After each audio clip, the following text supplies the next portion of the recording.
নমস্কার। তন্ত্রমন্ত্রে আপনাকে স্বাগত।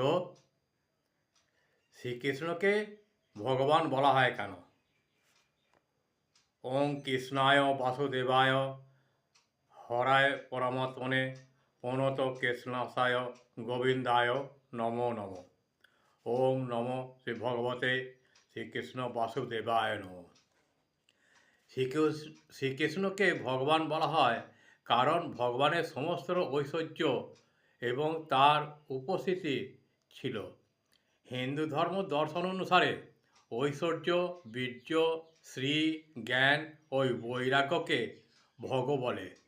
ভগ যার মধ্যে পূর্ণরূপে আছে তিনি ভগবান। শ্রীকৃষ্ণ ভগর অধিকারী এবং তিনি ভগবানের পূর্ণাবতার। ভগবানের সমস্ত ঐশ্বর্য তার মধ্যে বিদ্যমান থাকায় কারণে তাকে ভগবান বলা হয়। জয় শ্রীকৃষ্ণ, রাধে রাধে। নমস্কার। বিষয়টি ভালো লাগলে আমাকে একটা শেয়ার, লাইক ও সাবস্ক্রাইব করতে ভুলবেন না। যারা আমাকে সাবস্ক্রাইব করেছেন তাদের উদ্দেশ্যে জানাই আন্তরিক ভালোবাসা ও বড়দের প্রণাম। এইভাবেই আমার পাশে থেকে সাহায্যের হাত বাড়িয়ে দিন। আপনাদের একটি সাবস্ক্রাইব আমাকে একটু আলো দিশা দেখাতে পারে, তাই অনুরোধ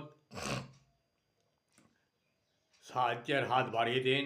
শেষে বলি, মা তারা, ঠাকুর রামকৃষ্ণ, মা সারদা, বাবা বামদেব সকলকে ভালো রাখুন, সুস্থ রাখুন এবং সকল সাবস্ক্রাইবে মঙ্গল করুন। নমস্কার, ভালো থাকবেন, ভালো রাখবেন।